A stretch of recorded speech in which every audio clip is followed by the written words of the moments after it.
Well,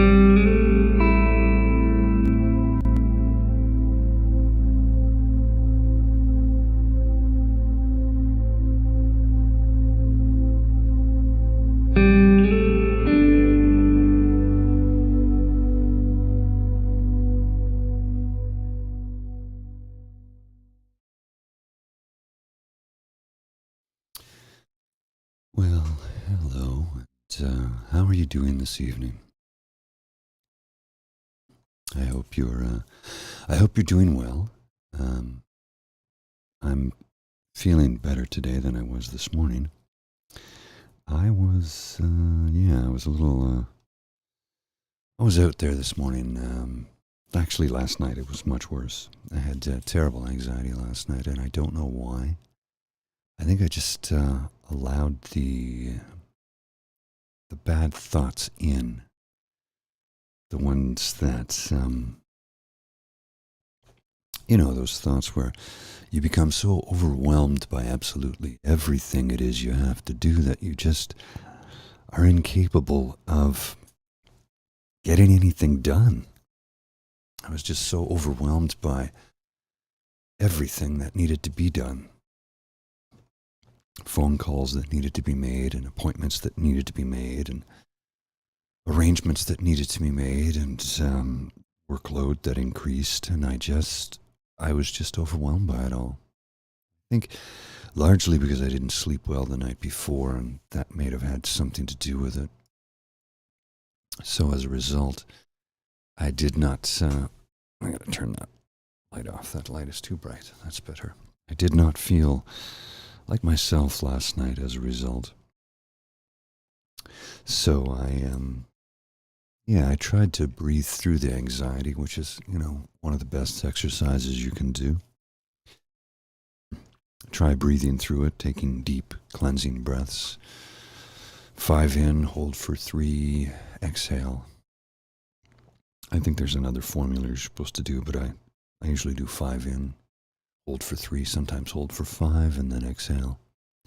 And I find that doing that, along with concentrating on flexing your muscle groups, starting quite literally with your feet. You squeeze them, make fists with your feet, for want of a better term, and hold it for a count of 5, and then release. And then start to flex your calf muscles, then your thighs, your quads. Hold your stomach, shoulders, make fists, all of it. Flex, hold, release, and breathe. And for myself, I've found that has been a pretty good way to calm the anxious beast within when it gets to be at its worst. You're welcome.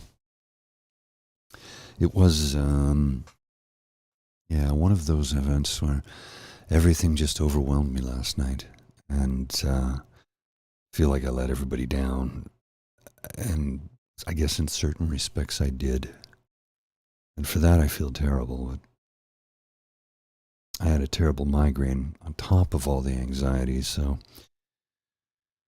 that's why I didn't do a show last night. I laid down around 8 o'clock and woke up at 10:30, crawled into bed, and I fell asleep, thankfully, very quickly, which was a surprise. But I woke up at 4 a.m. and I was rather stressed and anxious, and I tossed and turned, and I felt a little despair this morning. Thankfully, it subsided once I got up out of bed and showered and had a coffee, and then did the morning show. Having someone like Douglas in your life to be able to talk to first thing every morning is a very calming endeavor, experience. I don't know what the right word is to use there, but I find that it calms and soothes my soul and spirit, and that's what I'm trying to do here for you folks. I don't know if I ever actually succeed at it, and most times I feel like I fail For some reason, I'm getting reminders to tell me to start a show I started 5 minutes ago. It's really annoying when that happens, especially during a live production. Alas, some things I don't have any control over.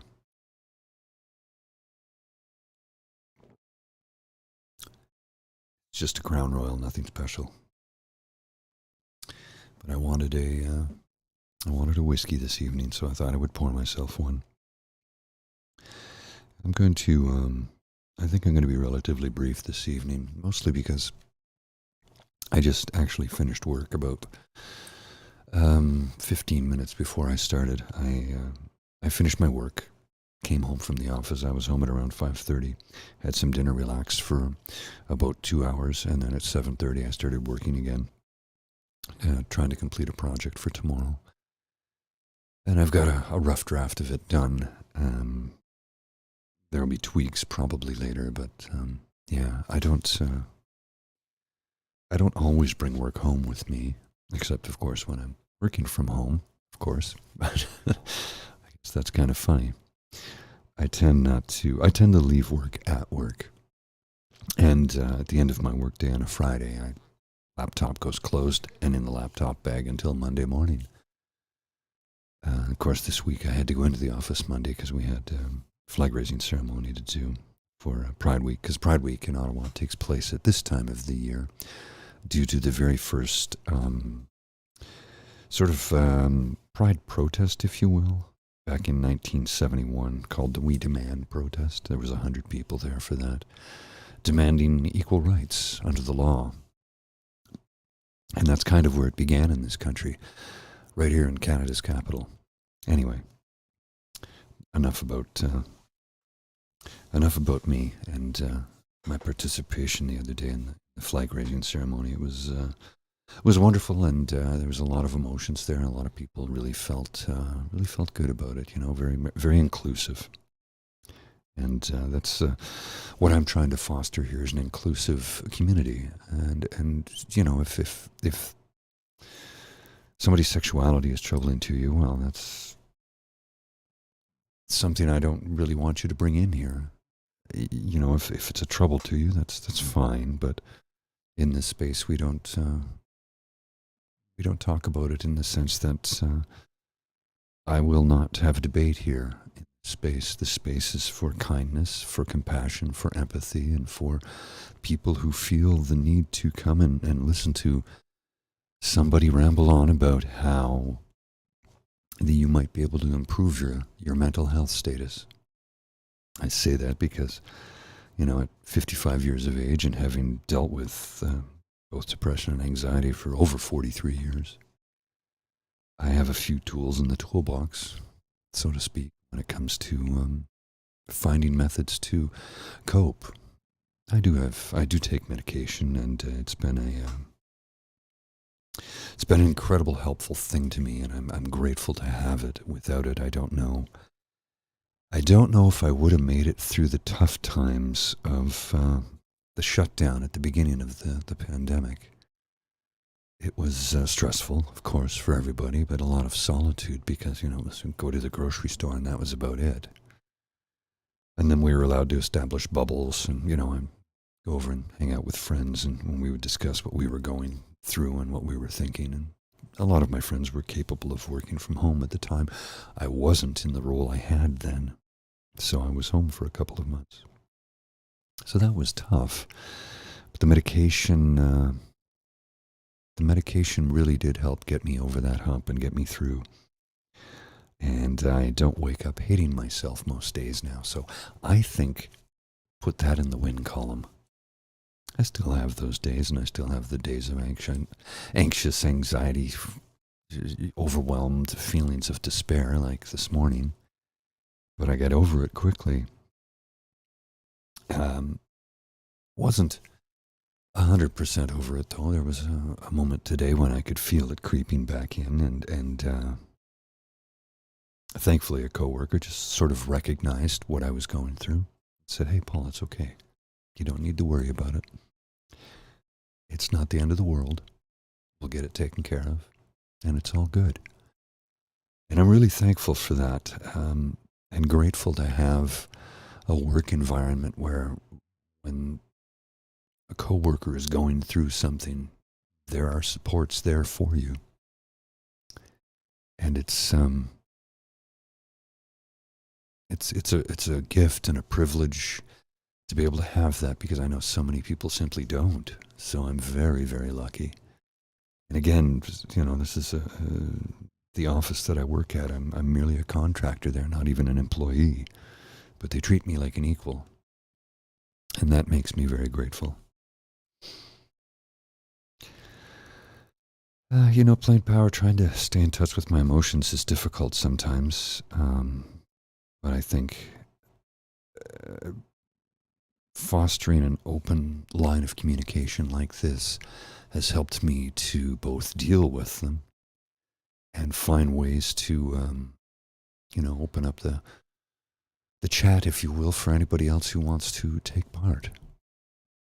And I don't expect anybody to pour their heart out and tell me what you're going through. I don't mean it in that sense. I mean, I've been told that this is helpful to other people because they can identify with many of the things that I've gone through and that I talk about. And my take on it is, if I can help one person, then that hurt. Then I've been successful. And that's all I want to do here in space is help as many people as possible. So if I wander on down the strange road and go into weird avenues of thought sometimes, you'll understand that it's just merely a state of stream of consciousness. It took me a second there to come up with that. I couldn't remember the statement. What do you call it? I'm old and forgetful, and I've had a lot of concussions, so combination of playing goal in hockey and in soccer or football, whatever you want to call it, along with working construction for 29 years. A lot of concussions. So my short-term memory is not very good anymore. I hate to say it, but it's true. My long-term memory is still very good, which I'm very thankful for. But my short-term memory has taken a bit of a kicking. What I have noticed is I can have conversations with somebody, and the next day they'll say, "Hey, remember when we were..." Nope. I have no recollection of that. I'm terribly sorry. But call me in 3 months, and I'll be able to tell you verbatim what we just said. And that's funny, but it's true. And I've had those conversations with my beloved about the night we met, and told her, "This is what you said to me, this is what you were wearing, this is what I was doing, this is how I felt." And he's like, you have total recall of that. Yes, I do. It's just my short-term memory that's gone.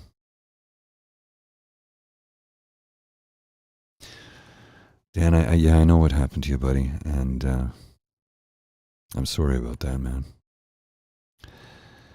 Yeah, you got to hang in there. You got to remember there are good people out there that want to help, and good people that want to try and create an environment where you know that you're welcome, where you know that you can come and hang out and listen to me just wax poetically, I guess, sometimes, but tell you what I'm going through and how I cope.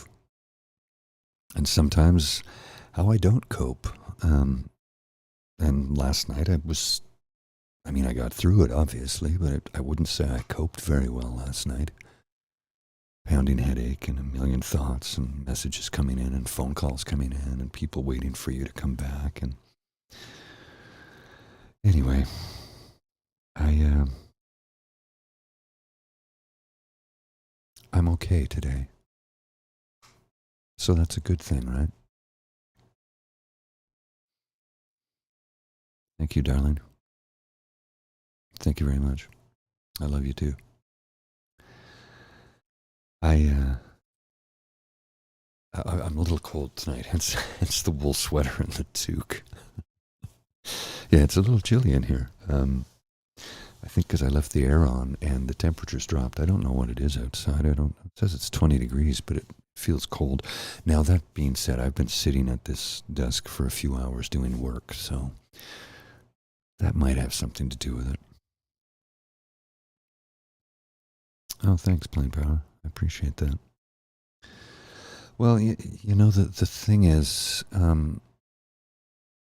it was a friend of mine who I've known for, oh God, 30 years at least, who reached out to me one day and told me a story about a person that they love and care about, and how that person was really struggling with anxiety, and stumbled across this channel and spoke to my friend about it, and my friend said, "That's my buddy." To which the response was, "Oh my goodness, let him know, he's been so helpful." And then my buddy started to tell me, like, "Thanks, man, I really appreciate it." And he got a little verklempt, because this is somebody very important to him, and somebody who struggles with anxiety.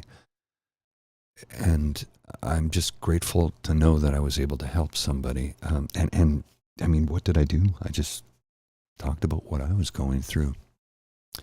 And I think it gave, and I've had a couple other people tell me, it gave them the strength to talk about what they were feeling. So if my vulnerability or my openness about my mental health issues is helpful to anybody, then I think this is all worthwhile.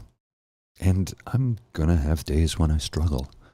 I'm going to have days when I do not like myself.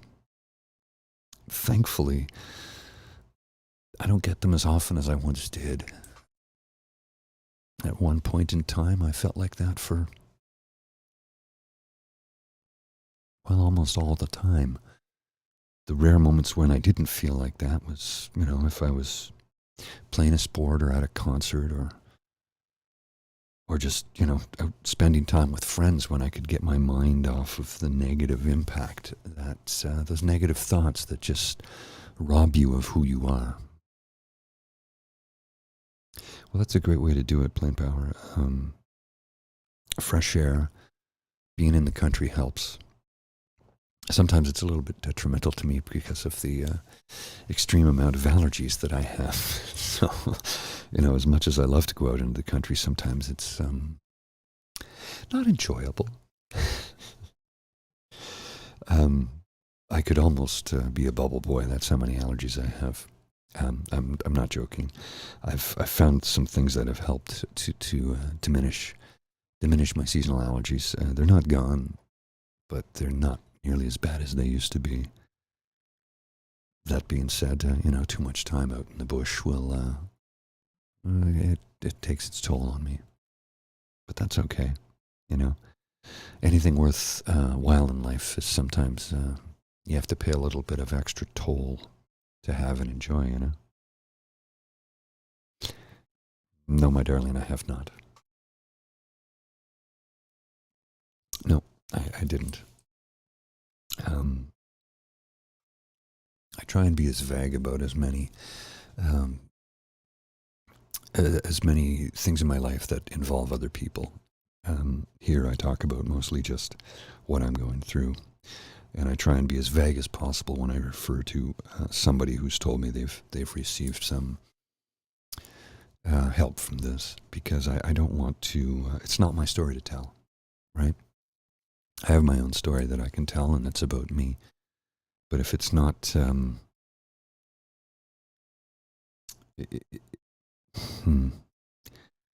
stories that involve others that I'm that I'm a part of is not for public consumption. If that makes sense, I want to respect everybody's privacy. That's why if you don't need to know every minute detail of my life. And I'm happy to divulge anything about myself for the most part, but I don't like to, and nor am I willing to discuss the lives of others, other than, being as vague as I can, just to say somebody, found community and some help here. So I don't even expect them to know who they are when I'm talking about them. That's as vague as I'd like to be, because it's their private story. It's up to them. And I do, as I have said many times on this channel, everyone is welcome here. And I mean that. Everyone is welcome here.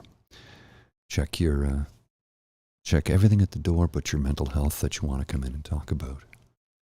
No politics, no religion, none of that.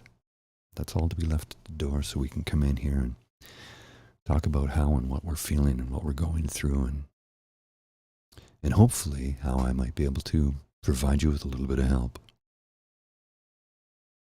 I do realize that this is a Tuesday and not a Monday, and it's a little bit of, the schedule is a little off as a result, and I apologize, because last night I just was not capable of it. But I was feeling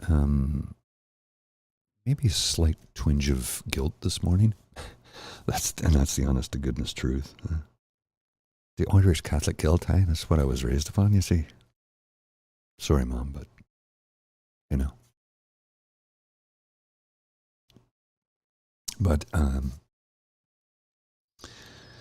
felt motivated this morning to commit to this evening, so that I could continue to provide that space for you. And with that, I am going to bid you adieu for this evening. I've spent a long time working today, and I actually have to prepare a timesheet. If I don't do it now, I'll forget later. And, I'd like to get paid for my efforts, as I'm sure anybody can understand. But as I said recently, I will start to prepare some 5-minute whisper content, along with some 5-minute meditations. That will be, I'm told I have to put that under the join tab. There's a join tab. I'm still trying to figure a lot of this out. The technology aspect I get, the production aspect, the audio-visual aspect I get, but when it comes to how to work things into YouTube, sometimes it's, a little bit more difficult. Just to let you know, Andrew, Saturday we'll be doing a podcast for those of you who are interested. This Saturday, the 20, is it the 29th? Is this, what is Saturday's date? I don't even know. It's not the 29th. What is the 27th? Hang on a second. Where's my calendar? Can't find my calendar. The 26th. There you go. Sunday's the 27th. My goodness gracious. Saturday the 26th. If anybody's interested, we'll be doing the podcast. Okay, my friends. I thank you for coming out this evening and listening to me meander. I hope you're feeling a little bit better, maybe a little bit more relaxed. As I said, I will have some 5-minute meditations under the Join tab soon, very soon. Hopefully by the weekend. I have a pretty busy schedule the next couple of days. But there will be more content coming, and a little pop-up stuff here and there from time to time. I want to keep the Monday evening 9:30 slot as the regular slot, and tonight was just an exception to the rule, just so that I could be here for you. So, until we meet again, my friends, you take care. I'll see you soon. Bye.